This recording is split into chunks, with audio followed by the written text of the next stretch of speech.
Good morning. अस्सलाम वालेकुम। कैसे हैं आप लोग? उम्मीद करता हूँ आप लोग खैरियत से होंगे। चलिए हम लोग पढ़ाई की शुरुआत करते हैं और समझते हैं मेंडलीव की आवर्त सारणी। इसके पहले वाले वीडियो में हमने अ, इनके मेंडलीव की आवर्त सारणी के लक्षण के बारे में हमने और मेंडलीव की आवर्त सारणी क्या है उसके बारे में हम लोगों ने डिस्कस किया था, अध्ययन किया था। आइए अब हम लोग बात करते हैं मेंडलीव की आवर्त सारणी की उपयोगिता क्या है। इस विषय में हम लोग बात करेंगे, इस संदर्भ में बात करेंगे।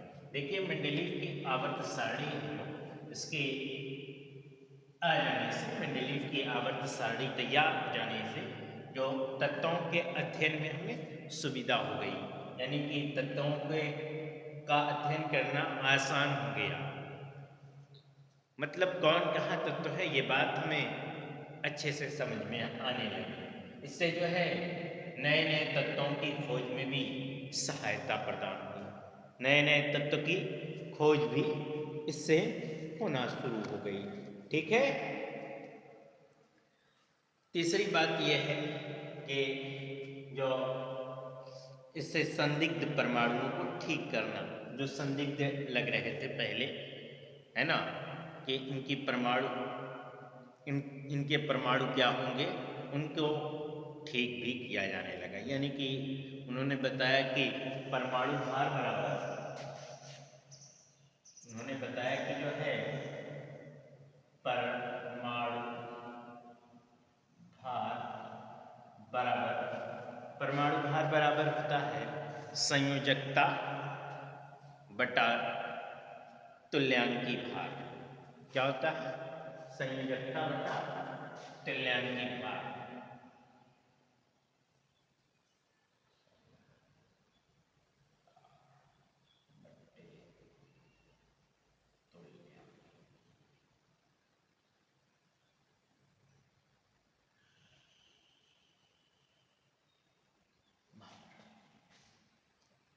अब हम लोग बात कर लेते हैं ये मेंडलीव की आवर्त सारणी के दोष क्या हैं। मेंडलीव की आवर्त सारणी के देखिए बहुत सारे दोष भी थे। जो आधुनिक आवर्त सारणी आई उससे बिल्कुल ये थोड़ा सा हट के आवर्त सारणी थी। मेंडलीव की आवर्त सारणी के दोष ये थे कि विभिन्न गुण वाले तत्वों को इन्होंने एक ही वर्ग में, एक ही ग्रुप में रख दिया था और समान गुण वाले तत्वों को पृथक पृथक रखा। एक कमी, दो कमी ये हो गई, हाइड्रोजन को इन्होंने निश्चित स्थान नहीं दिया कि हाइड्रोजन क्षारीय धातुओं के साथ रहेगा या हैलोजन के साथ रहेगा। यानी हाइड्रोजन को सही स्थान, अनिश्चित स्थान, हाइड्रोजन का अनिश्चित स्थान उन्होंने रखा, हाइड्रोजन का कोई निश्चित स्थान नहीं रखा। क्योंकि हाइड्रोजन जो है वो क्या है, ये वो समझाने में असमर्थ रहे, मेंडलीव ये समझाने में असमर्थ रहे कि हाइड्रोजन एक इलेक्ट्रॉन त्याग करके ये क्षारीय धातुओं जैसा होगा या जो है एक इलेक्ट्रॉन ग्रहण करके हाइड्रोजनों पे जैसा बिहेव करेगा, यानी इन्हें किस स्थान पर रखा जाए वो ये समझाने में असमर्थ है। ये भारी तत्वों को हल्के तत्वों से पहले रखा जाना, यानी जो भारी तत्व थे उनको हल्के तत्वों से इन्होंने पहले रखा। समस्थानिकों को स्थान इन्होंने नहीं दिया।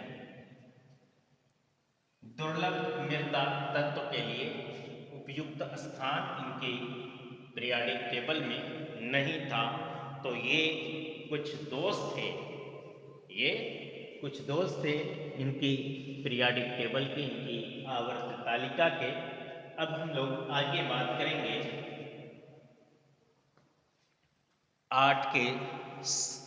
8वें समूह के तिरिक, यानी कि या इलेक्ट्रॉनिक विन्यास, इलेक्ट्रॉनिक कॉन्फ़िगरेशन के बारे में हम लोग बात करेंगे। देखिए जो दीर्घाकार आवर्त सारणी थी, जो दीर्घाकार आवर्त सारणी थी, उस आवर्त सारणी के को 4 भागों में डिवाइड किया गया है ना। इसे नोट कर लीजिए, एक बार नोट कर लीजिए, स्क्रीनशॉट ले लीजिए ताकि हम इसे मिटा दें और फिर आगे बात कर सकें। देखिए जो दीर्घाकार आवर्त सारणी है, इसे 4 भागों में विभक्त किया गया है, जिन्हें हम एसपीडीएफ ब्लॉक कहते हैं। क्या कहते हैं? एस पी डी एफ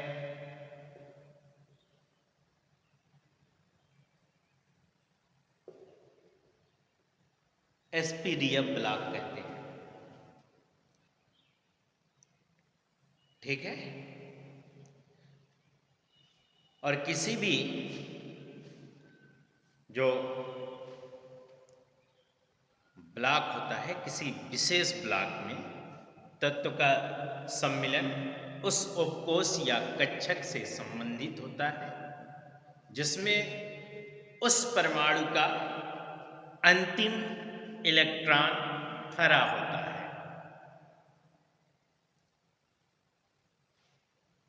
ठीक है। और हमारी जो पीरियोडिक टेबल होती है वो कुछ इस प्रकार से होती है। ये आपका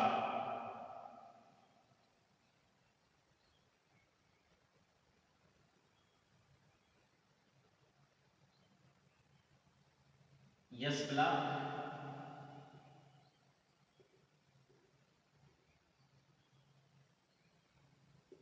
आपका यस ब्लॉक होता है।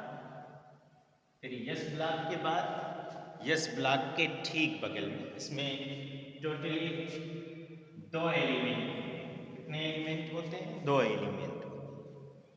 इसके ठीक बगल में आपका डी ब्लॉक होता है। कौन सा ब्लॉक होता है बच्चों? डी ब्लॉक होता है। ये आपका डी ब्लॉक, इसमें टोटल 10 तत्व होते हैं। कितने एलिमेंट होते हैं? 10 एलिमेंट, 10 तत्व। इसके बाद आपका होता है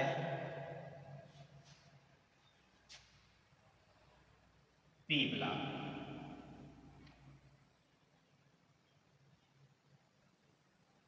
क्या होता है?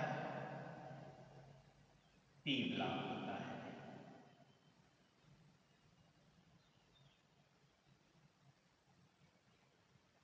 पी ब्लॉक होता है।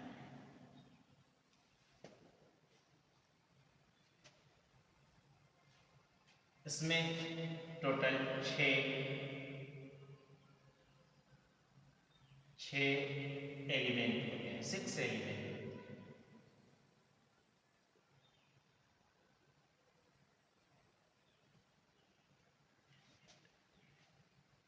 ठीक है। उसके बाद आपका एफ ब्लॉक होता है।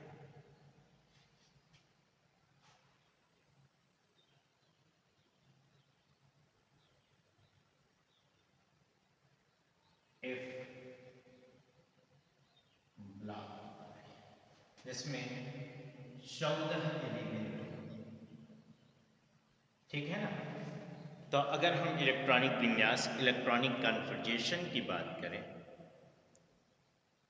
इलेक्ट्रॉनिक कन्फर्जेशन की बात करें, इलेक्ट्रॉनिक विन्यास की बात करें, तो जो कोष होते हैं वो सबसे पहले, है ना, जो सबसे पहला एलिमेंट है वो यस, फिर उसके बाद पी, फिर आपका जो है फिर यस पी एस पी, फिर एस डी पी, है ना, फिर आपका एस डी पी, फिर उसके बाद यहीं से आपका इस इसमें एफ में प्रवेश करना शुरू हो जाते हैं, ठीक है ना।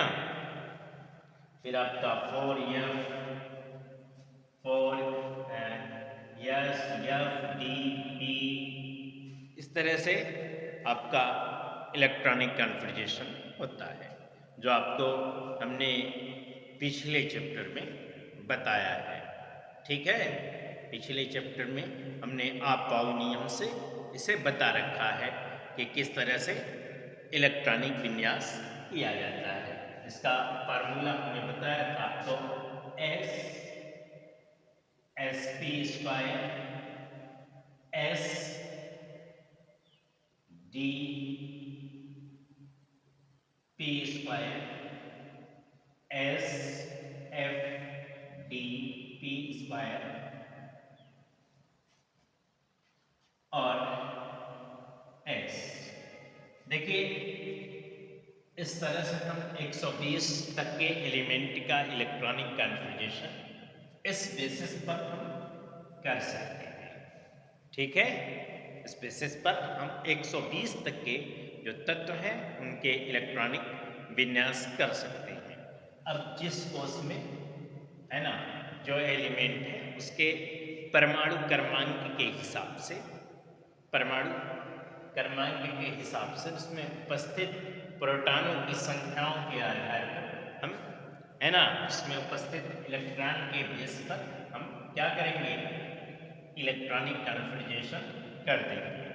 जैसे आपको अगर पूछ दिया कि लिथियम का इलेक्ट्रॉनिक कन्फिग्रेशन, है ना, तो लिथियम का क्या होगा, 1s2, यानी कि ये कोर्स कंप्लीट हुआ। फिर इसके बाद, है ना, फिर यहां से आपका शुरू होगा दूसरा, है ना, तो दूसरे में है 2s1, यहां पर है लिथियम आपका, है ना। इसी तरह से आपको अगर जो है किसी और का पूछ दे, है ना, बोरान का हो या फिर जो है कार्बन का या ऑक्सीजन का या क्लोरीन का या फ्लोरीन का, किसी भी का, एनीवन, आप जो है इस पीरियाडिक टेबल के आधार पर, इस आवर्त तालिका के आधार पर, इस आवर्त सारणी के आधार पर इलेक्ट्रॉनिक कन्फिग्रेशन आसानी के साथ कर सकते हैं। जैसे इस पहचान कर सकते हैं, जैसे अगर ऑक्सीजन का अगर पूछ दिया, ऑक्सीजन का, तो ऑक्सीजन का 8 होता है, 8 नंबर कहाँ है पीरियाडिक टेबल में, है ना, यानी कि ये किस ब्लॉक का है, पी ब्लॉक का है। किस ब्लॉक का है, पी ब्लॉक का है। इसी तरह से अगर पूछ दिया सोडियम, है ना, तो सोडियम का 11 होता है ना, एटॉमिक नंबर, और इसका जो है इसमें उपस्थित इलेक्ट्रॉन 11 नंबर का है, एस ब्लॉक, तो ये एस ब्लॉक का एलिमेंट हो जाएगा, ठीक है। फिर इसी तरह से अगर आपको जो है स्कैंडियम का पूछ दिया, है ना, स्कैंडियम का पूछ दिया, तो आप स्कैंडियम का बता दीजिए, डी ब्लॉक का होता है ना, यहां पर है, तो डी ब्लॉक का हो गया। किस नंबर यहां पर है, तो डी ब्लॉक का हो गया, ठीक है। तो समझ में आया बच्चों,